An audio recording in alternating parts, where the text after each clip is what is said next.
Ser podcast. Hola, soy Bruno Alemán y esto es Play Fútbol, el podcast de fútbol internacional en el que te hablamos del juego. Tijani Reinders es uno de los centrocampistas del momento, uno de los más completos de Europa. Ha estado algo apartado, seguramente, del gran foco mediático por jugar en un club, el Milan, y una selección, Países Bajos, que han sido muy grandes en su momento, en su tiempo, pero que ahora no pasan por su mejor momento. Pero haced el ejercicio mental, los que conozcáis a Reinders, si queréis. Intentad buscar un centrocampista que pueda jugar tan bien en las tres alturas del centro del campo. Le pides a Reinders que juegue de medio centro por delante de la defensa y vale, no es su mejor posición, seguramente, pero te lo puede hacer. Si le pides que sea interior, de segunda altura, te lo borda. Su posición ideal seguramente. Para cubrir una necesidad también podría ser media punta, seguramente de manera ocasional, pero lo podría llegar a hacer. Así que vale para todo, un todoterreno. La clave para poder hacer eso, obviamente, es entender el juego. Pero también tener una paleta de recursos individuales, como es el caso de Reinders, sensacional. Sus dos mejores virtudes son esa conducción poderosa, capaz de romper líneas de presión de los rivales, y esa capacidad, esa llegada bestial al área rival. Cuando pisa el área grande de sus rivales, es siempre para hacer mucho daño. Pero no es solo esa conducción y esa llegada. Reinders sabe pausar partidos, encontrarle a los encuentros el ritmo que necesitan, si es necesario. Por eso digo que cuando le he visto hacer de medio centro me ha gustado. Es agresivo cuando tiene que presionar, cuando muerde casi en la frontal o más arriba del área rival, y no te regala nunca un balón dividido. En los duelos es un futbolista súper fiable.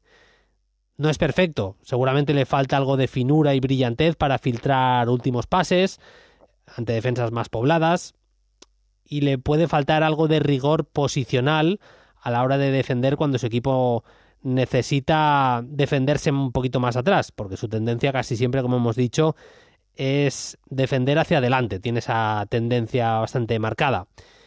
Y también es verdad que ha explotado algo tarde, tiene 26 años y no ha empezado a jugar regularmente con Países Bajos hasta hace unos meses y no ha llegado a un equipo grande, el Milan, hasta hace un año. Pero en la Eurocopa ya se reveló siendo el mejor de un equipo neerlandés que sorprendió a casi todos. Y le ha dado continuidad con un arranque de temporada espectacular con el Milan. Son 5 goles y 3 asistencias sumando lo que ha jugado entre Serie A, Champions y Nations League con Holanda. Vamos a hablar de Champions, de Europa League, de lo mejor del fin de semana, pero evidentemente es un Play Fútbol que dedicamos al pueblo valenciano, a los oyentes de Valencia, de la zona, o que sienten de alguna manera esa tierra que tiene Play Fútbol. Yo soy valenciano, nací en Valencia, he vivido la mayor parte de mi vida en Castellón y en Barcelona, pero el primer año de mi vida lo pasé allí y me da un poco de vergüenza estaros hablando de fútbol con la que está cayendo en Valencia, y nunca mejor dicho. Pero al final se está jugando, somos profesionales y nos toca hacerlo. Evidentemente, lo que está pasando no lo vamos a olvidar, eso que quede muy claro, y desde aquí, yo estoy en Barcelona, pero desde cualquier sitio del mundo, cualquier oyente, estoy seguro que envía todo el apoyo posible a la gente que nos escuche desde Valencia.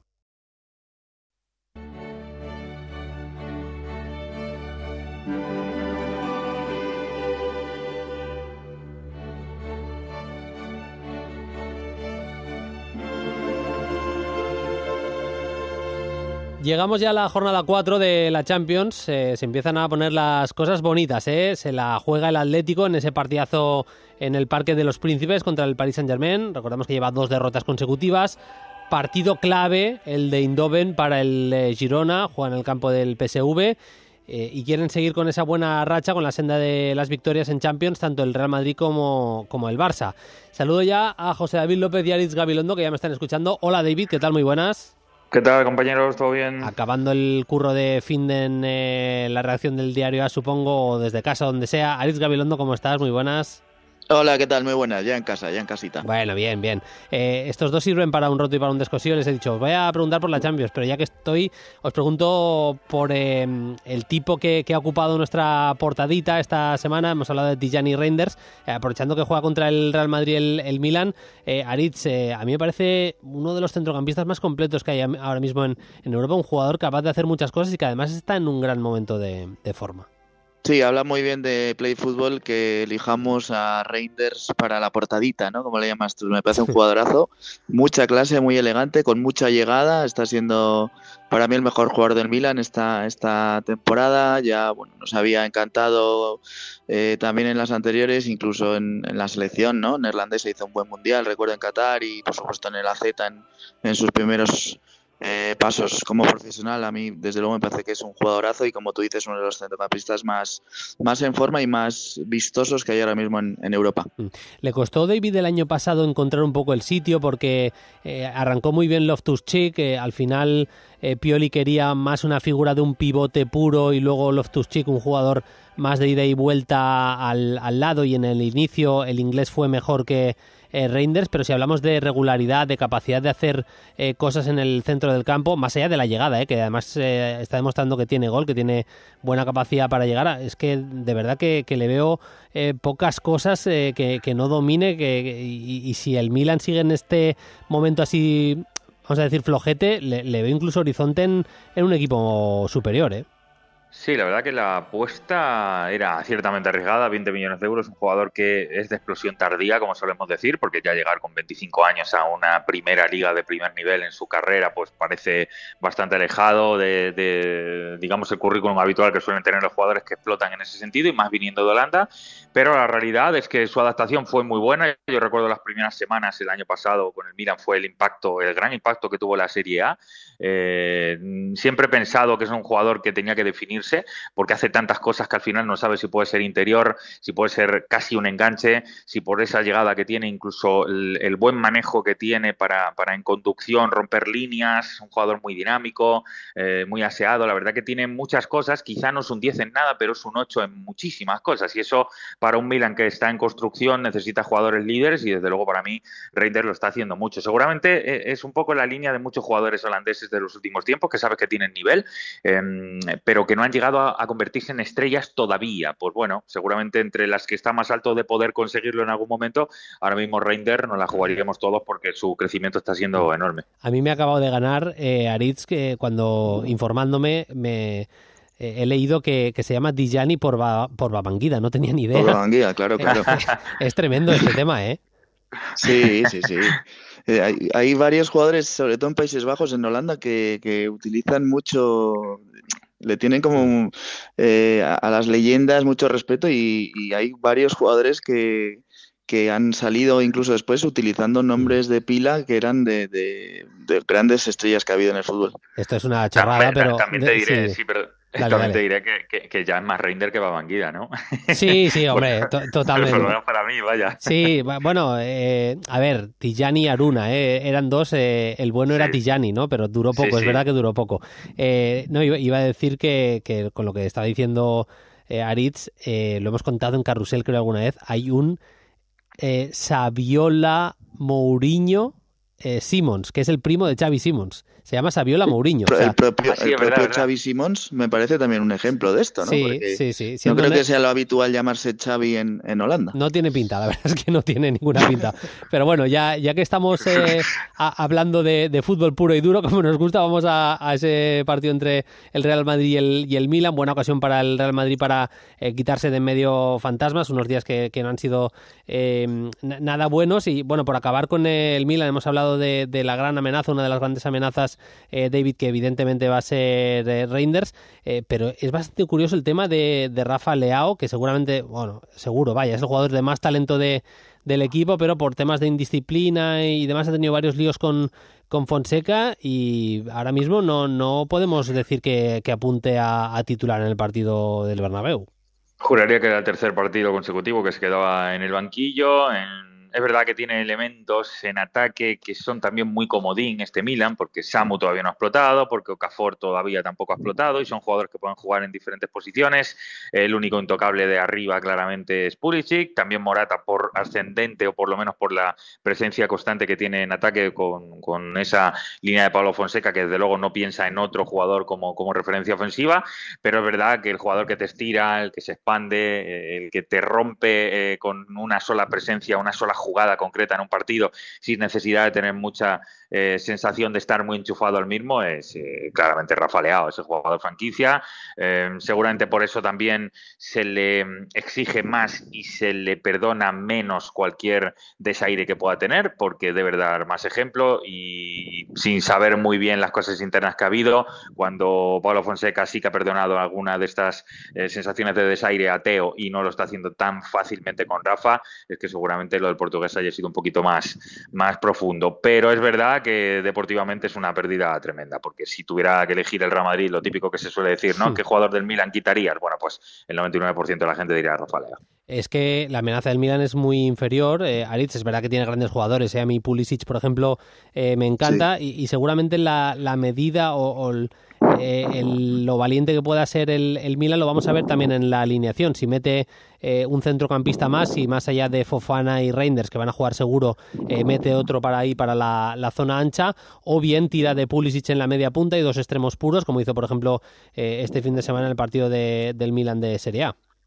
Bueno, yo eso lo veo difícil. Yo creo que efectivamente va a meter a Loftus-Cheek y quizá dar más libertad a Reinders, porque lo de, bueno, Chukwueze es verdad que yo le he hecho algún partidazo con el Villarreal, le recuerdo uno espectacular en el Bernabéu, ¿no? Y bueno, esa libertad también de Pulisic por detrás de Morata, la verdad es que es de lo poco que está funcionando en el Milan, pero es verdad que son muchos problemas internos, yo diría casi ingobernable ese vestuario por parte de Fonseca, con aquel desplante sobre todo que hubo, creo que fue contra el Lazio en aquel ya pausa de hidratación, en la que creo que son Teo y el propio Rafa Leao que no asisten, ¿no?, a la charla técnica, y bueno, esto se ha ido alargando mucho. Al final la decisión del propio técnico ante verse con la soga al cuello ha sido prescindir en los últimos partidos como titular de Leao, y creo que va a seguir en esa línea. Al final, si tiene que morir, va a ser con sus ideas, y luego también yo tengo la sensación de que Leao nunca ha terminado de tirar la puerta abajo. Es un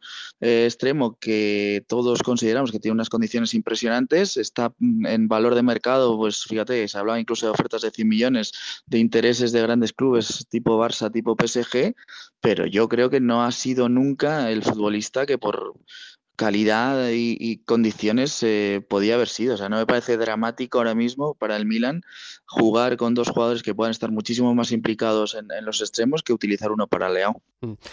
Para el Madrid, en cambio, David, ocasión tremenda para que se reivindique Vinicius, para que se reivindique el equipo, para que Ancelotti den la tecla de Kylian Mbappé. Muchas incógnitas en el Real Madrid en estas semanas. Vamos a ver por dónde salen los tiros, porque ahora mismo da la sensación que el Madrid puede salir cara o cruz, que o le va muy bien el partido, o justo todo lo contrario, ¿eh? Es un equipo herido, evidentemente, por lo que le ha pasado en el último partido. Es verdad que ni siquiera ha podido tampoco quitarse de encima alguna sombra que pudiera tener después de ese varapalo, porque no ha tenido partido esta semana. Con lo cual, esa sensación todavía de ser más imprevisible, más díscolo, creo que la tenemos todavía más grande en el encuentro. Es verdad que la sensación de Madrid Champions no responde a estados de forma muchísimas veces. Además, va a ser en el Bernabéu. Ya sabemos lo que le pasó al Dortmund en el último partido, casi tirando abajo todo lo que representa el Madrid en Champions, de repente al final se te viene encima, pero la sensación es que no solo ahora hay que ganar, sino que para el Madrid ahora mismo necesita cuanto antes quitarse sombras por el varapalo el otro día ante el Barça, y sobre todo empezar a generar automatismos, a generar todo lo que pueda parecer una sensación de proyecto que vuelve a encauzarse, y hacerlo cuanto antes. Así que no solo proyectos, muchos jugadores por reivindicarse, mucho foco para en el momento que esta mini crisis, por llamarlo de alguna manera, siga así y poder hacer incluso más mella. Y es verdad que la situación no es tan bollante como para empezar a dejarse alguna duda más, sobre todo en territorio Champions, donde normalmente ha sido inflexible. Así que es un partido mucho más importante de lo que parece, teniendo en cuenta además todos los problemas que vienen de lesiones, de falta de continuidad de algunos jugadores. jugadores. Bueno, vamos a ver en qué deriva todo esto, pero Madrid en Champions yo sigo pensando que todo esto se le queda siempre muy, muy pequeño y puede superar cualquier cosa. Un Madrid que ahora mismo es 12º clasificado, así que obligación de ganar, más siendo partido en casa. Es curioso, Aritz, Aston Villa, Liverpool, Manchester City, Mónaco, Brest, Leverkusen, Inter y Sporting. Estos son los 8 que si acabara la Champions antes de jugarse la jornada 4, irían directamente a los cuartos de y final. Hay que tener en cuenta que el Madrid juega en Anfield el siguiente partido, o sea que son 2 encuentros, este en casa contra el Milan y el siguiente en Liverpool, de incidencia máxima para lo que puede ser el Madrid y sus aspiraciones de entrar en el top 8. Yo creo que firmaría que se acabara la cosa ya. El Girona, que va 24º, que justo se clasificaría, sería uno de los que se clasificaría al menos para ese playoff previo, y que David tiene partido clave. Juega en Eindhoven, es seguramente de los partidos complicados el más ganable de los que le quedan. Tiene una cantidad de bajas que asusta, aunque también es cierto que tiene mucha baja en el centro del campo el PSV Eindhoven, y que viene de un golpe importante como es perder contra el Ajax en Países Bajos. Sí, el golpe tan importante como que es el primer partido que pierde en la temporada en su liga, evidentemente. Ya en Champions ya se ha dejado puntos y le cuesta mucho más competir a este nivel, ya lo sabemos, pero es verdad que es el primer momento en el que tiene algo de debilidad, sobre todo porque le levantan el partido en el tramo final el otro día en el clásico, uno de los clásicos de la liga neerlandesa, pero es verdad que es un equipo que viene con una línea competitiva para mí muy por encima de lo que te dice el equipo cuando lo ves 1-1. Es verdad que sabe fichar muy bien, o más que fichar muy bien, sabe sacar provecho de lo que el mercado le ofrece, como para las deudas o déficits que tiene en su equipo, al final encontrar soluciones un poco de emergencia, pero que te acaban dando otra vez una suma interesante. Peter Bosz en esto ha sido muy importante en los últimos tiempos, porque es verdad que cuando él llega estaba muy desnotado el PSV, y sin embargo tú le ves ahora y tiene achuras ya de ser un equipo mucho más competitivo. Te lo dice el último partido ante el Paris Saint-Germain, donde empata en París, y yo creo que es más equipo en el sentido de lo que se puede esperar de fútbol neerlandés en los últimos tiempos, pero que es verdad que es un equipo que precisamente por eso se suele perder momentos de concentración, tiene muchos baches a veces en los partidos, y eso es algo que prototípicamente debería aprovechar el Girona, porque es más o menos también el sino de lo que ha venido siendo el equipo de Michel esta misma temporada. Es decir, por eso creo que es más imprevisible que nunca. Me alegró mucho ver al Girona el otro día en un partido loco. No digo que le saliera bien ni que fuera ordenado, pero era volver a una locura que nos gustó mucho el año pasado y que de alguna manera responde también al sentir que tiene ahora mismo el equipo, soltarse varios jugadores importantes, y yo creo que en ese sentido son dos equipos que se parecen mucho más de lo que te puede pensar cuando lo dices de inicio. Así que yo creo que es, como tú decías, el más ganable de los, digamos, menos complejos que le quedan a partir de la Girona. Es que ha estado jugando prácticamente Aritz con 3 mediapuntas, con las bajas de Schouten y Berman en el centro del campo. Sí. Ha jugado con Til, con Saibari y con Tillman. Es casi como meter a 3 mediapuntas en el centro del campo y que salga lo que Dios quiera, ¿eh? Sí, bueno, es que tiene muchos jugadores de ese perfil. De hecho, bueno, ahora con la llegada de Perisic, que ya está empezando a carburar, y sobre todo Noah, ¿no?, que hizo un gran partido, por ejemplo, en París, marcó el gol, pues tiene tantísimo caudal de futbolistas de ataque que al final esas dos ausencias, y fíjate qué ausencias, las de Berman y Schouten, pues las tuvo que solventar con jugadores de ataque. Eso, bueno, en Holanda es factible, en Europa, en la Champions, lo veo bastante más complicado, ¿no? Es un riesgo impresionante, incluso jugando ante equipos de buen pie que quieran tener la pelota, como es el Girona. Yo creo que estamos ante un partido clave para el Girona de Michel, porque seguramente puede marcar ganando allí. Está dentro, creo, sinceramente, porque luego va a ir sumando algo, pero perdiendo, pinchando, se va a complicar muchísimo las cuentas del Girona, porque luego le viene un calendario durísimo, y aunque algo va a rascar, creo, sobre todo en casa, me parece que va a ser, si no lo saca este partido, bastante complicado poder meterse. Para cerrar muy rápido, David, es que están siendo Miguel y Arnau los que están sacando un poco las castañas del fuego. El otro día contra el Leganés, partidazo de Miguel. La verdad es que Arnau había rendido a buen nivel, aunque le estaban cambiando de posición por las necesidades del equipo. Los fichajes la mayoría no han acabado de funcionar, o no lo han hecho todavía, mejor dicho. Y las bajas están sacando un poco las castañas Miguel y Arnau.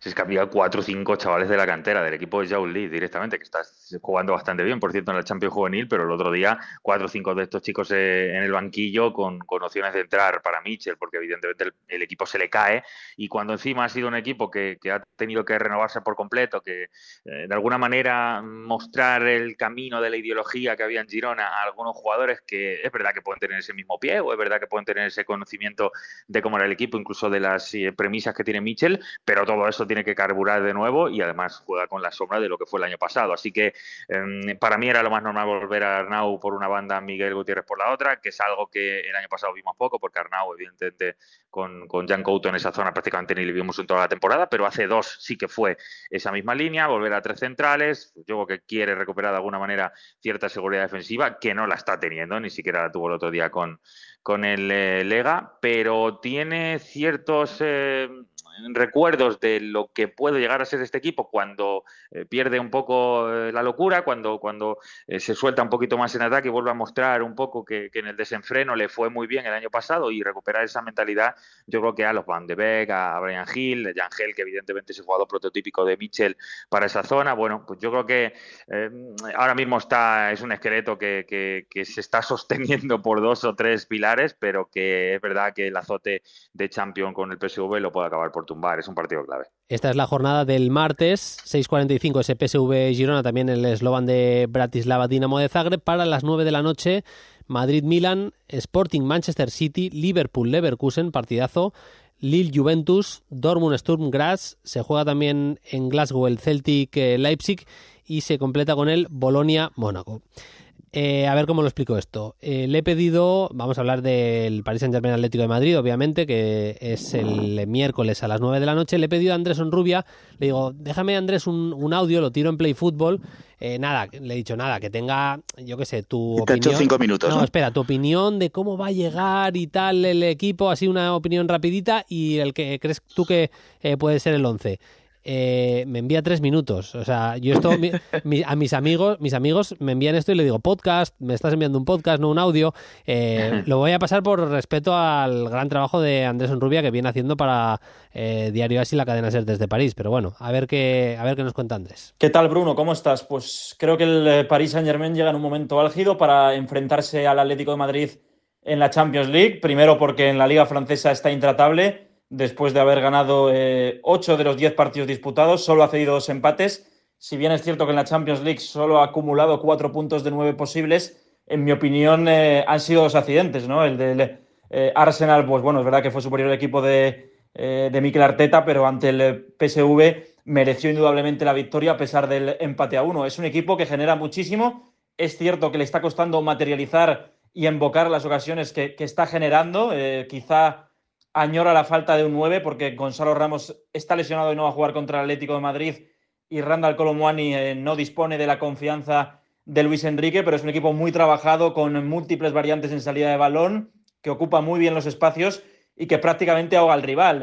Esta temporada es verdad que no puedo afirmar ahora mismo si juega mejor sin Kylian Mbappé, porque Mbappé monopolizaba y condicionaba a los rivales, pero es verdad que el contrapressing que está ejerciendo sin el delantero francés, que quizá se eximía de esas tareas defensivas, está siendo espectacular, y el equipo de Luis Enrique, pues sobre todo con 2 jugadores o 3 de eje, ¿no? Uno es Barcola, que es verdad que en la Champions League todavía no ha demostrado todo lo que está mostrando en la Liga Francesa. Pichichi del campeonato francés. Ousmane Dembélé, jugando con más libertad, está rindiendo bastante bien, aunque también es cierto que en Champions le condiciona su falta de gol. Y Achraf Hakimi, que ya no es un lateral derecho y que podemos considerarle prácticamente un mediocentro más o un delantero más, porque se mueve por la derecha en cualquier zona del campo con una facilidad espeluznante. No sé qué 11 va a sacar Luis Enrique. Yo creo que hay pocas dudas. Es verdad que se ha barruntado en Francia, que podría jugar Safonov porque fue titular contra el Lens, y entendía Luis Enrique que Safonov tiene mejor juego de pies que Donnarumma, y ante la presión de marcaje individual del Lens podía haber repetido o emulado el partido que se puede esperar ante el Atlético de Madrid. Pero yo creo que va a ser el siguiente 11, con Donnarumma bajo palos. En defensa no hay dudas. Achraf de derecha a izquierda, Achraf, Marquinhos, Pacho y Nuno Méndez. Centro del campo, pienso que Fabián no va a ser titular. Vitinha, Joao Neves y Zaire Emery, que Zaire Emery pues es un poco el que genera o aporta el equilibrio, ¿no?, a un equipo tan ofensivo. Y en ataque, pues Barcola en la izquierda, en la derecha Ousmane Dembélé, y veremos quién es el falso 9. No va a jugar Kolo Muani, en principio no va a jugar Colomboani, es verdad que Luis Enrique a veces genera sorpresas en el 11, pero en principio no cuenta con la confianza porque prácticamente no ha jugado nada en los 2 últimos partidos contra Marsella y Lens. El falso 9 yo creo va a ser Kang-in Lee, que se está imponiendo ascenso en los partidos importantes, y el surcoreano pues es un jugador muy versátil. Un Paris Saint-Germain, como decíamos, que viene en un punto álgido por la superioridad que está mostrando en la Liga Francesa. En Champions no ha conseguido ratificar o refrendar esa superioridad, pero es un equipo que va a tosigar al Atlético de Madrid, y el Atleti en los últimos 10 partidos de Champions solo ha ganado 1, así que yo creo que los de Luis Enrique son bastante favoritos. Vamos a ver si tan favoritos, Aritz. Sí que es verdad que el Atlético ha cogido algo de aire entre el partido de Copa y el de Liga contra Las Palmas. Pero yendo al PSG, si funciona la presión arriba del equipo de Luis Enrique, el Atlético es verdad que puede sufrir, que no vea al Atlético con esa capacidad para salir jugando que le puede dar aire en un partido así como el que va a plantear Luis Enrique. Sí, es verdad que ha cambiado un poco el PSG, sobre todo en la presión muerde mucho más. Yo creo que esa falta de Mbappé evidentemente tiene consecuencias negativas enormes en lo que es caudal goleador, pero creo que colectivamente a nivel presión es un PSG más coral. De hecho, para mí la mejor noticia, aparte de Barcola, que está siendo sin duda pues digamos la estrella del PSG en este arranque de temporada, es lo que esa buena presión está haciendo a nivel defensivo. De los goles que está encajando el PSG, está encajando pocos. Fíjate que incluso con una puntuación de 4 puntos en Champions, que es poquísimo para ser un PSG de 9 posibles, ha encajado 3 goles. Y en la Liga Francesa creo que son 7-8 también en 10-11 jornadas. O sea, no son muchos.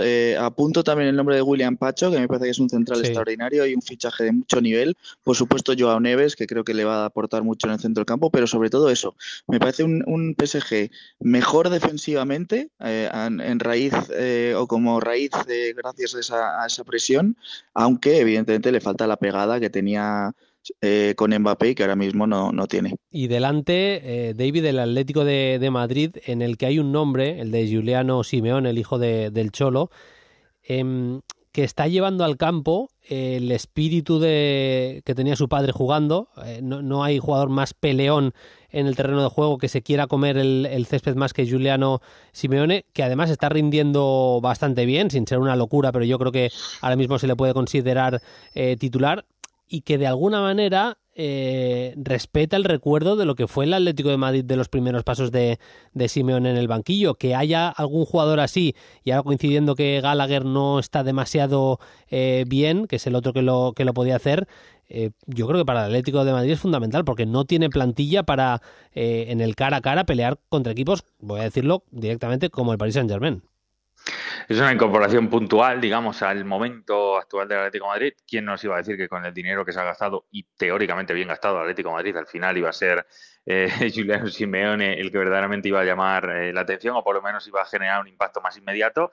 Pero la realidad es la extensión de su padre, de su técnico en el terreno del juego, literalmente, porque es verdad que no es un alarde técnico, al menos a mí no me lo parece, teniendo en cuenta que es un jugador ofensivo, un jugador de obligación para el desborde, intuyo, y sin embargo no es un prodigio en ese sentido, pero todo al final lo acaba solventando de alguna manera por la energía, por la hiperactividad, por luchar más que nadie ese escudo, la sensación que demuestra que claramente él sabe que está señalado por el apellido que tiene que demostrar el triple, como se suele decir, y además tiene que demostrar en cada partido, primero, que es para el Atlético de Madrid, segundo, que una vez demostrado que sí que puede aportar al Atlético de Madrid, que no solo sea para revolucionar los minutos finales de los partidos como ha sido en los primeros encuentros, ahora ya el otro día en Copa lo hizo muy bien, hoy este fin de semana logra además el primer gol claramente en un partido en el que necesitaba rupturas de ese tipo, necesitaba esa animosidad, ese vértigo, y verdaderamente si nos llegan a decir que al final, con todas las variables ofensivas que ha fichado Atlético de Madrid, al final que va a marcar diferencias, por lo menos en este momento de duda,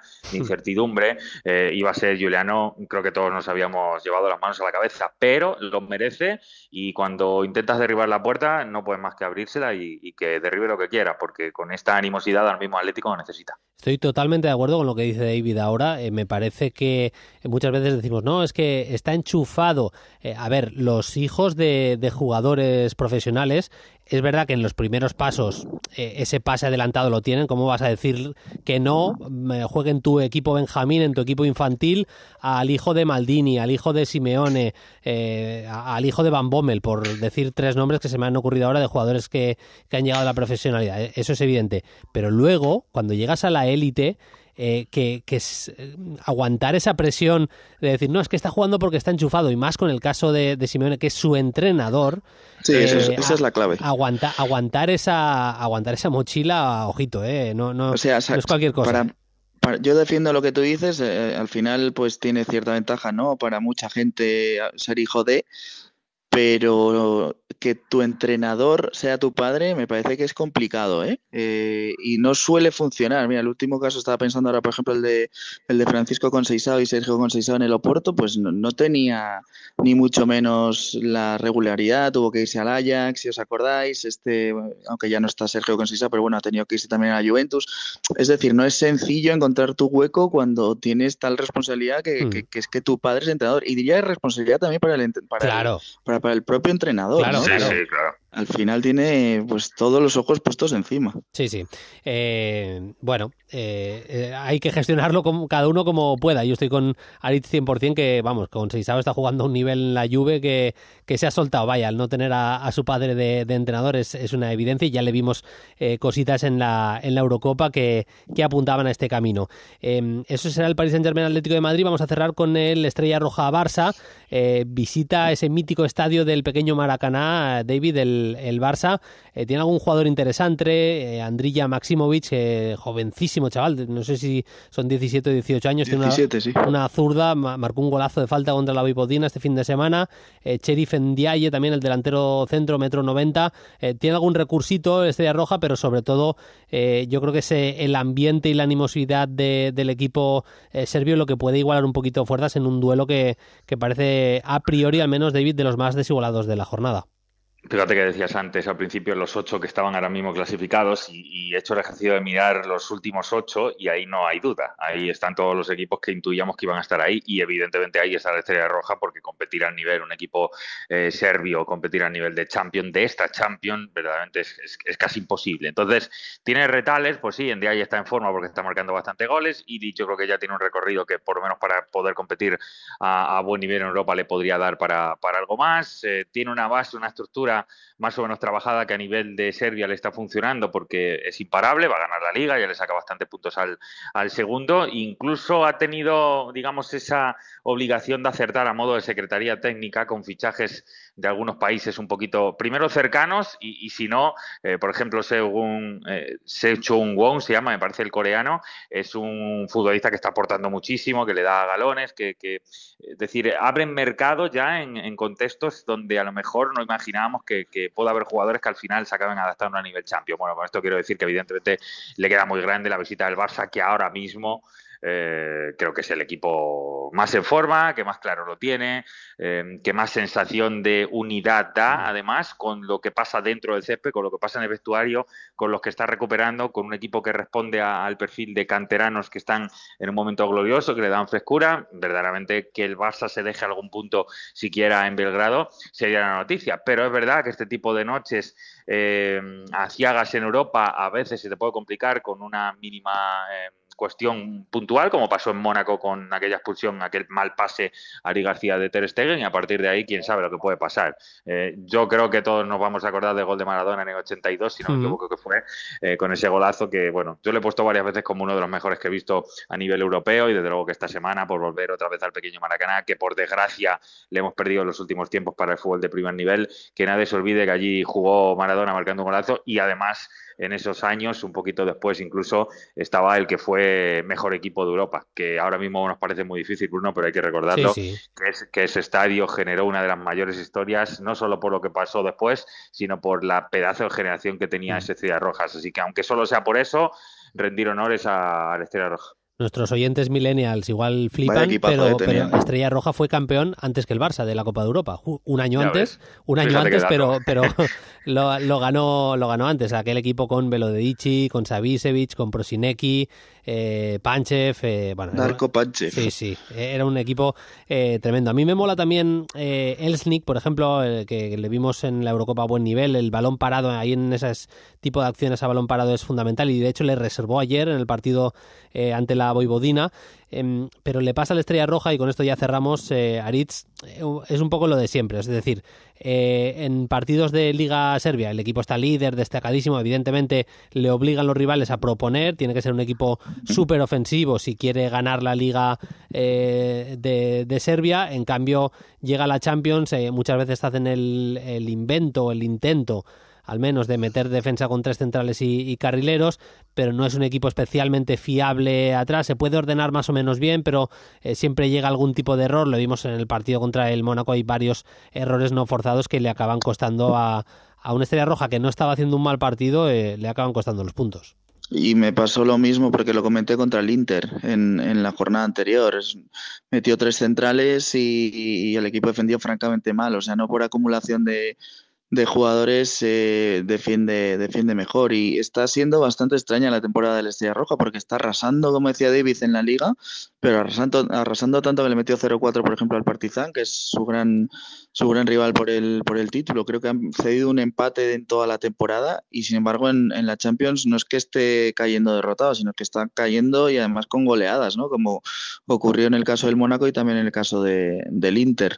Pues lo que suele ser en estos casos, eso que tiene gente veterana, quizá como Krujic, que bueno, para intentar darle un poquito de empaque, o Spajic también atrás, pero me parece que es un equipo que se le queda muy, muy grande en la Champions. Sí que destaco ese nombre que tú has dicho de Maksimovic, 17 años, zurdito, dejó detallazos en los partidos anteriores y creo que es la gran sensación del fútbol serbio ahora mismo. De hecho fue convocado y debutó con la selección absoluta de Serbia en el último parón, y bueno, pues también estos equipos sirven para dejarnos estas pinceladas de lo que seguramente vayan a ser grandes jugadores dentro de unos años. Totalmente. La jornada del miércoles con el Brujas Aston Villa y el Shakhtar Young Boys, ambos partidos adelantados a las 6:45, y para las 9 de la noche, como hemos dicho, el PSG Atlético y el Estrella Roja Barça, además de un Inter Arsenal, partidazo, un Feyenoord Salzburgo, Stuttgart Atalanta, se juega en Praga el Sparta Brest y un Bayern Benfica. Hay, David, 2 enfrentamientos entre equipos que están ahora mismo clasificados en el top 8, ese Liverpool-Leverkusen y el encuentro entre Inter y Arsenal, así que va a ser tremendo esto, ¿eh? Y además de equipos que verdaderamente sabemos que tienen una actitud ofensiva tremenda. Así que me parece que, bueno, muy disfrutona la semana. Fíjate que yo le metería... Es verdad que a nosotros nos gustan todos, Bruno, pero es verdad que hay un Bayern-Benfica, que también puede estar bien. Y me gustaba mucho el Sporting de Portugal-Manchester City porque, claro, ha estado a punto de que pudiera suceder algo muy particular en ese partido con lo de Rubén Amorín, pero finalmente se ha marchado al United. Así que ese partido entre Sporting y Lisboa, que lo gana todo, y el City, que está intentando volver a parecerse a esa versión arrolladora de los últimos tiempos, también me parece un partidazo. Bueno, no gusta todo, Bruno. Jokeres contra Haaland, ¿eh? Sí. Jokeres contra Haaland, eso va a estar muy, muy bien. Y no deja de ser particular que hay un Amorim Guardiola está en esta jornada. Igual me parece que es dentro de un mes, una cosa así, y otra vez un Manchester United-Manchester City, derbi de Manchester, en el que podría no, va a pasar eso, si no hay una expulsión. Bueno, y Amorim de hecho ha sonado como sustituto por posible. Por eso lo decía David, sí. Pero el día 15 de diciembre va a ser ese derbi de Manchester. Messi una semana. Sí. Bueno, jornada de Champions tremenda la que nos viene por delante. A disfrutarla, Aritz, pásalo bien con la Champions y con la Europa League y con toda la semana de fútbol. Un abrazo, hasta la próxima. Igualmente, un saludo, chicos. Lo mismo, David, la semana que viene más. Un abrazo. Por ello, chicos. Chao. Tenemos también una jornada muy bonita de Europa League para el próximo jueves. Saludo ya a nuestro hombre Europa League esta temporada en Play Fútbol, Fernando Rodríguez. Hola, Fer, ¿qué tal? Muy buenas. ¿Cómo estás, Bruno? ¿Qué tal? Enseguida vamos con los españoles, pero bueno, jornada interesante, jornada que empieza ya con el Anderlecht, por ejemplo, dando la sorpresa, metido ahí en el top con el United sin haber ganado todavía. Jornada que empieza a ser, por ejemplo, para el United, como te decía, es verdad que no ha ganado, no ha perdido tampoco, 3 empates, pero una jornada que puede ser importante, que empieza a ser decisiva ya para algunos, ¿eh? Pues sí, Bruno, es la jornada 4 ya y vamos a enumerar rápidamente los equipos que están clasificados ahora mismo directamente para octavos, que son Lazio, Tottenham y Anderlecht, que llevan 9 puntos, han hecho pleno los tres. Y luego tenemos Ajax, Galatasaray, Eintracht de Frankfurt, Midtjylland y Athletic Club, cerrando este top 8, digamos, con 7 puntos. Y sí, es lo que tú dices, es muy llamativo ver ahí al Anderlecht, sobre todo porque echándole un pequeño vistazo al calendario que tienen, los belgas se miden al Rigas, mientras el Tottenham juega contra el Galatasaray, que es otro de los equipos de la parte alta, y la Lazio contra el Porto, con lo cual podría darse, en función de resultados, evidentemente, que el Anderlecht, que es un equipo con el que no contábamos a priori para estar clasificado directamente para octavos, se presente en el Ecuador de esta primera fase liga con un pleno. Y bueno, la otra cara de la moneda del Anderlecht es el equipo que tú comentabas, el Manchester United, que bueno, ya sabemos que esta semana anunció el cambio de técnico y que, como has comentado tú ahora mismo, lleva 3 de 9 sin victoria, pero es cierto que esta semana se mide el PAOK está fatal en esta Europa League y creo que por ahí igual puede empezar a enderezar el rumbo. Tenemos un Ludogorets Athletic Club, 6.45. No es rival fácil el Ludogorets, aunque evidentemente en condiciones normales el Athletic es favorito. Sí, eso es. O sea, el Athletic lleva, como hemos visto ahí, cerrando el top 8 de esta Europa League. El Ludogorets ahora mismo ocupa la posición número 33 en la tabla, con un punto de 9, y me llama mucho la atención que todavía no ha marcado ningún gol. El único empate que consiguió fue a 0 precisamente contra el Victoria Pilsen, del que hablaremos ahora en un ratito. Pero como tú comentas, en la Liga Búlgara es líder, invicto, además, es un equipo que tiene argumentos y que en casa será fuerte, pero bueno, como has contado, no se me pasa por la cabeza nada que no sea, ¿no? Una victoria del Athletic que le permita, ¿no?, seguir ahí agarrado a esa posición que le da acceso directo a los octavos. El Athletic que viene de 2 empates ahora en Liga, pero es cierto que sobre todo la primera parte de este fin de semana frente al Betis se ha visto un equipo muy alegre, muy atrevido. Ha probado Ernesto Valverde por primera vez a jugar arriba con Nico Williams, con Iñaki y con Yaló, con Sacet enganchando, y la verdad bueno, el partido lo ha empatado a 1 frente al Betis, pero ha sido un milagro que la primera parte no se haya ido ganando 3-4-0. Es cierto que está siendo un poco irregular en resultados por el acierto, básicamente, porque es un equipo que está generando mucho y que yo creo que si es capaz de acertar, de convertir las ocasiones que hace, es un equipo para mí candidato incluso te diría que puede asomarse incluso a Plaza Champions, pero bueno, iremos viendo. Sí, en el top 4 yo le veo, tal y como está este año las cosas, yo le veo bastantes opciones de acabar 4 al equipo del Chingurri. Aunque hará bien en no confiarse con el Ludogorets, porque ya vimos Terpichovski y compañía con el Slavia en la de aprietos que pusieron al Athletic. En rival checo para la Real Sociedad, el Victoria Pilsen, llega en un momento también dulce la Real después de una victoria que a priori no iba a ser fácil en Sevilla y contra un rival directo, porque pinta que los dos pueden acabar peleando por plazas de Europa League. Sí, justo lo venimos comentando aquí estas semanas que hacemos previas de Europa League, ¿no? Que a la Real le estaba penalizando un poco lo que comentábamos ahora mismo del Athletic, ¿no? Convertir las ocasiones, ser un poco más efectivo cara a portería. Y es cierto que la Real ahora mismo está ya en Liga a 4 puntos de las posiciones que dan acceso a Europa, y creo que en esta Europa League también tiene mucho que decir. Se mide, como tú has dicho, al Victoria Pilsen, segundo clasificado en la Liga de la República Checa, por detrás del Slavia de Praga, que jugó frente al Athletic la semana pasada. Es cierto que le lleva 8 puntos de ventaja ahora mismo el Slavia, y yo veo a la Real ahora mismo en una dinámica ascendente, y la que creo que, no creo yo que desaproveche tampoco la oportunidad frente a un Victoria Pilsen que está sufriendo un poco en esta Europa League. Lleva 3 de 9, tampoco ha ganado, son 3 empates. Ha empatado ante PAOK, ante el Ludogorets y uno que le doy bastante mérito frente al Eintracht. Y es cierto que tiene un par de futbolistas que tengo aquí apuntados. Pavel Sulk, que es un medio ofensivo, que lleva 5 goles, 2 asistencias en lo que va de temporada. Y a Kouabena Adu, delantero también de 4 goles, que bueno, son 2 buenos futbolistas. Al final estamos hablando de equipos que en su liga compiten, que son equipos fuertes y armados, pero creo que esta Real Sociedad ahora mismo, en la dinámica que llega, también le doy bastante favorito para sumar 3 puntos más y engancharse ya en la lucha por este top 8 en esta Europa League. ¿Y del resto de jornada qué destacamos? Vale, del resto de jornadas tengo aquí apuntados el Eintracht de Frankfurt, Slavia de Praga, un partido que tengo muchas ganas de ver al Eintracht, que está ahí en el top 8 y que viene de meter 7 este fin de semana en Bundesliga con Marmoush en un estado de gracia brutal, el Galatasaray y Tottenham, que para mí son dos de los gallos de esta competición. Tenemos también un Lazio Porto, que llega a un Porto muy necesitado frente al líder de esta Europa League, que es la Lazio ahora mismo, y por último tengo aquí apuntado una Z Fenerbahce, que también tiene muy buena pinta, Rubén Van Bommel contra José Mourinho. Sí, Van Bommel está lesionado, vamos a ver si llega. Y yo creo que Mourinho vio una roja, si no me equivoco, en el último partido de Europa League, como la pudo ver perfectamente en el partido de ayer contra el Trabzonspor, porque madre mía, la celebración, hay que decir que marcó para su equipo, para el Fenerbahce, Amrabat, en el 102, en el minuto 12 de añadido.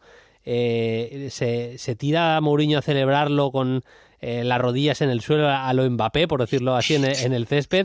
Se encara con un jugador de Trabzonspor y lo envía a la mierda directamente y se va del campo dando botes que lo tienen que frenar miembros de la plantilla y del cuerpo técnico. El show de Mourinho en el tramo final del partido fue tremendo. A ver si le vemos. Sí, dale. No, te decía justo, creo que la tarjeta roja que ve en la pasada jornada en Europa League, creo que hay una declaración suya al final del partido que me llamó mucho la atención, porque decía algo así, que el árbitro debería tener una vista periférica buenísima porque había visto un penalti a la vez que estaba viéndolo a él para expulsarle, una cosa así. Sí. Me hizo mucha gracia, la verdad, a ver, el bueno de Mourinho. Genio Nunca deja frío a nadie. No, eso es evidente. Y el partido tiene buena pinta, mucho talento a raudales en el Fenerbahce, y además con esos jóvenes talentosos también de la Z que fueron campeones de la Youth League, y además tengo la suerte de comentarlo en Movistar, vaya por delante. Fer, gracias como siempre. Nada, en un par de semanitas vuelve la competición y volvemos a charlar de la Europa League aquí en Play Fútbol. Aquí estaremos, Bruno. Muchas gracias a ti. Vamos ya con lo mejor de la jornada. Paquillo Mariscal, ¿qué tal? Muy buenas. Hola, Bruno, ¿qué tal todo? Bueno, vamos a tener tiempo para hablar de Gyökeres, de ese Ajax 3 PSV Eindhoven 2, que le da vidilla a la liga neerlandesa, y también de una Fiorentina que lleva una racha impresionante. Son 7 victorias consecutivas de la Fiore, lleva 9 partidos sin perder y con varias porterías a cero. Está siendo protagonista de Gea. Pero empezamos con Sporting de Portugal. Se va Rubén Amorim, deja un legado impresionante y deja, entre otras cosas, un rendimiento de Víctor Gyökeres, Paquillo, de uno de los mejores delanteros del mundo en este momento. Sí, yo ya el curso pasado, y lo hemos comentado aquí, Bruno, sorprendió que el mercado de verano no fueran a por él. Es verdad que venía de Champions League con el Coventry de pasarse la segunda división también en cuanto a goles, pero es que la primera temporada en el Sporting Club de Portugal fueron 43 goles, que se dice pronto, y 14 asistencias. Y ya en lo que llamamos de curso, en 16 partidos, 20 goles y 4 asistencias. Yo creo que ahora mismo, sinceramente, por nivel individual y de voracidad, de amenaza, más allá de Haaland, me parece el bicho, entrecomillado, que se me entienda, de los 9 de Europa, y encima encajando. Es verdad que la liga portuguesa luego hay que testarlo fuera de ella, pero bueno, ya habiendo estado en Inglaterra, que la Champions sí es muy dura, me parece que es el nombre del momento. Sí. Además, la racha de los últimos partidos, incluyendo el Sturm Graz en la Champions, tiras 4 partidos atrás, marca contra el Sturm Graz un gol, marca contra el Famalicão otro gol, marca doblete en el anterior encuentro contra Nacional, y en el último es que marca un póker, le marca 4 goles al Estrella Amadora. La racha goleadora es tremenda. Y entrando aquí un poco a hablar del nuevo técnico del Manchester United, ya sabrán nuestros oyentes que ha pagado 10 millones de euros el United para hacerse con los servicios de Rubén Amorim. No es habitual que los clubes paguen cláusulas de entrenadores, en este caso lo ha hecho. Ha tenido siempre un sistema que vamos a ver si copia en el Manchester United, Paquillo, de 3 centrales y carrileros, 2 centrocampistas en el medio que son capaces de hacer muchas cosas, es decir, que pelean mucho pero que también tienen cierta capacidad organizativa, cierto criterio, cierta calidad técnica, generalmente 2 media puntas que se mueven por detrás del delantero y un punta, pero sobre todo, es una de las características que creo que más beneficia, que mejor le ha sentado a Víctor Gyökeres, Paquillo, que es mucha movilidad de los de arriba. Tiene mucho margen, mucha libertad de movimientos, y eso a Gyökeres le sienta muy bien porque es un delantero que cae bien a bandas, que estira con desmarques al espacio realmente bien. Esa libertad a un futbolista que hace tanto daño en los 3 carriles le sienta realmente bien. Sí, hablando en general, yo creo que por plantilla de Manchester United, que ya sabemos el desastre que lleva inmerso este club de hace tiempo, pero yo creo que por nombre le puede sentar bien un cambio de sistema, 3 atrás, para reforzar un poco otras pérdidas que sufren mucho. Yo creo que debe hacerse importantísimo Ugarte, que ya fue entrenado por el propio Amorim en Portugal en este centro del campo. Luego, lo que tú comentas de movilidad arriba, pues yo creo que todas las piezas. Quizá Antony es un perfil de extremo más clásico, pero Bruno Fernández, con este Mason Mount, Rashford, Højlund arriba con delantero que también no tiene los números de Gyökeres, pero evidentemente trabaja muy bien para el equipo y se sabe mover muy bien. Yo, particularmente, evidentemente por el interés que tenemos todos, porque Rubén Amorim ya apuntaba el pasado verano al Liverpool, lo que parecía que lo quería el City, por verlo en un club más grande fuera de Portugal, pero yo creo que en concreto, si da con la tecla, hay plantilla como para que su sistema se imponga. Además, ganó el Ajax por 3-2 al PSV Eindhoven. Me dice Paquillo, vale, te acepto hablar de ese partido, pero para hablar de Perisic, porque tienes ahí a uno de tus protegidos en el PSV Eindhoven, y además no sirvió demasiado a su equipo, igual para el golaveraje y tal, pero marcó el bueno del croata, ¿eh? Sí, a ver, uno de mis protegidos mejores fetiche, que volvió a Croacia, que la gente lo recuerda, Hadju Split, después de esa lesión que tuvo en el Tottenham la temporada anterior, que se rompió la rodilla, y fue sorpresivo, fuera del mercado, lo fichó el PSV, y bueno, ya ha dado un gol, una asistencia, y jugando encima a pie natural, que todo el mundo recordará que Perisic, más allá de su etapa al principio en el Dortmund, casi siempre ha jugado en banda izquierda. Y sí, un recurso más para el PSV, pero había que hablar del Ajax, Bruno, que la temporada pasada fue, no sé si la peor de su historia, no tengo los datos ahora mismo, pero fue terrorífica.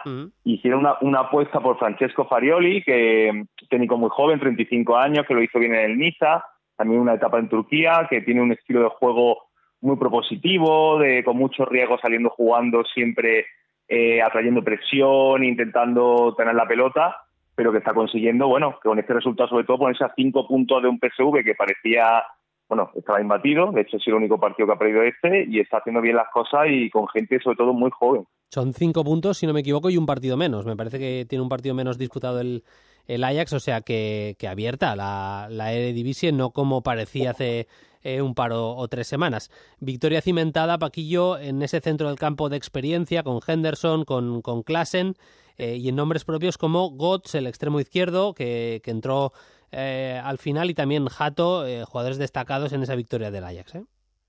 Sí, en el centro del campo, el curso pasado Henderson no acababa de entrar, el curso pasado no vale para testar, no es parámetro para ningún jugador del Ajax, pero volvió Klaassen después de estar en Everton, el Inter, está volviendo a su versión llegadora, un jugador que con libertad sabemos que todavía tiene 31 años, lleva 5 goles en el Eredivisie, una asistencia, Henderson dando ese empaque, esa experiencia que tiene, y luego tanto Taylor como Fitz-Jean, el otro interior, dándole bastante creatividad, movilidad al centro del campo, buscando lo que quiere Farioli, y yo por encima de Götze, que es un extremo 19 añitos, el belga, muy interesante.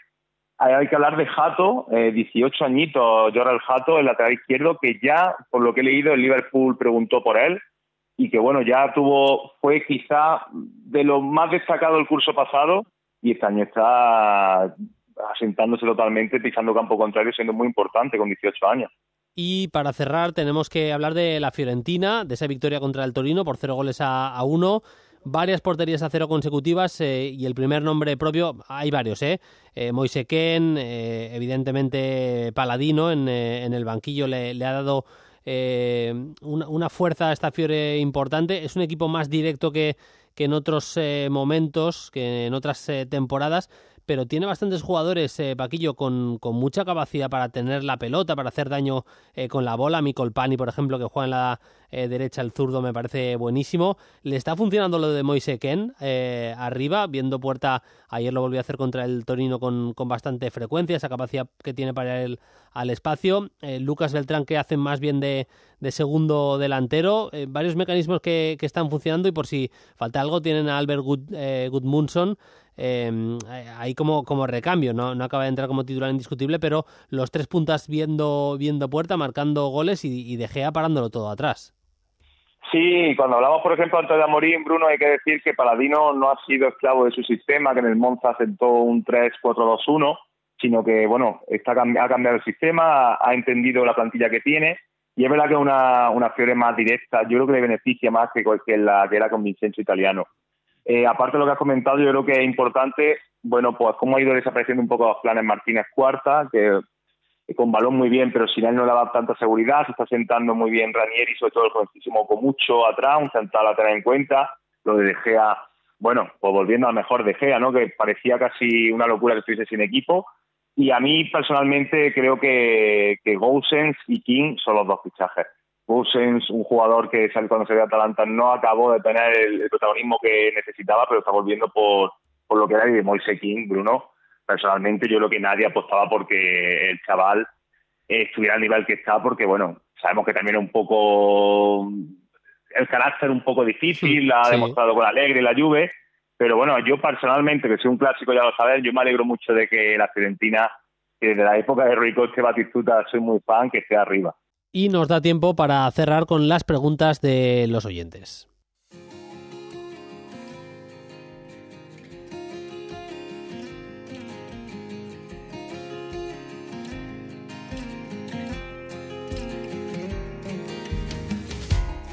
Buenas, Bruno y Paquillo. Viendo la reconversión de Kulusevski a la posición de juego interior, me surgen preguntas. Dice Julen CJ en iVox. Dice, ¿creéis que veremos la mejor versión del sueco en este nuevo rol? Es una conversión muy común. Dice, por ejemplo, Kimmich, Lahm, Crondelli. Paquillo, Crondelli, ¿te acuerdas de Crondelli? Tremendo. Dice, ¿veis algún factor? Con Augusto Fernández del Celta, sí. Dice, ¿veis algún factor clave para que un lateral o extremo pueda ser también un gran mediocentro? A ver, Paquillo, yo creo que lo más importante es el entendimiento del juego. Un lateral que no entienda bien el juego, las diferentes situaciones de juego, no puede jugar nunca en el centro del campo. De hecho, fíjate los nombres que está dando. Kimmich, Lahm, de hecho Kimmich ha hecho el camino de ida y vuelta varias veces, de lateral a mediocentro, de mediocentro a lateral en varias ocasiones.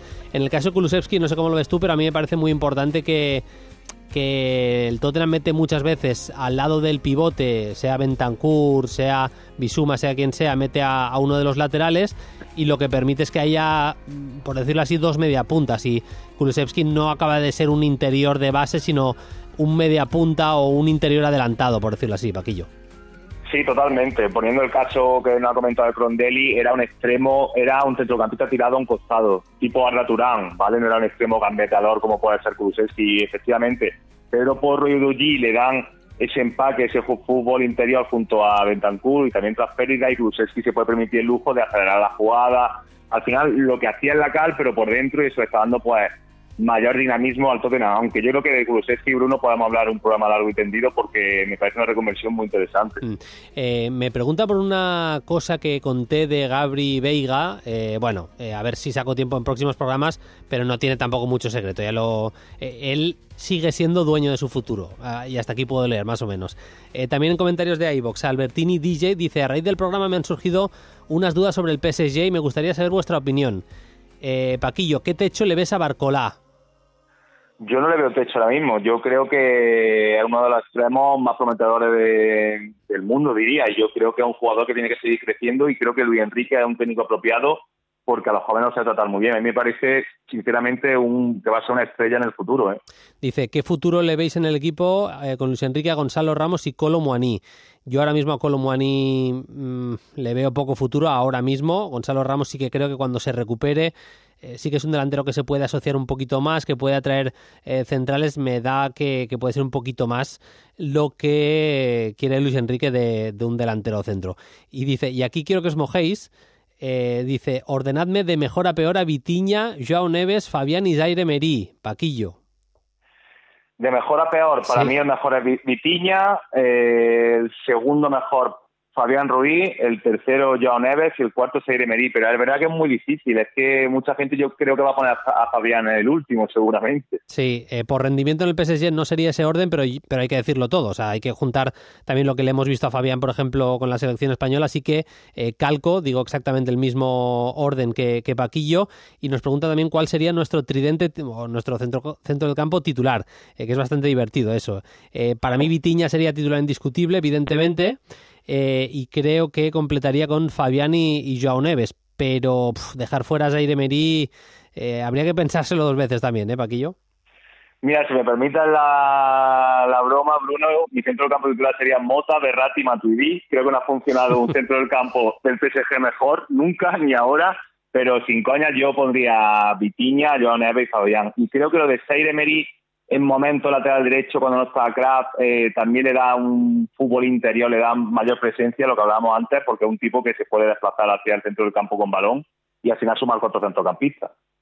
Pues no nos da tiempo a más, pero hemos contestado algunas de las preguntas, ya sabéis, en @playfutbol en Twitter o también en comentarios de iVoox. Paquillo, la semana que viene más. Muchas gracias, un abrazo. Gracias a ti, Bruno, un abrazo, chao, chao. Suscríbete a Play Fútbol. Todos los episodios y contenidos adicionales en la app de Cadena Ser y en nuestros canales de Apple Podcast, Spotify, iVoox, Google Podcast y YouTube. Disponible los lunes a las 10 de la mañana. Cadena Ser. La radio.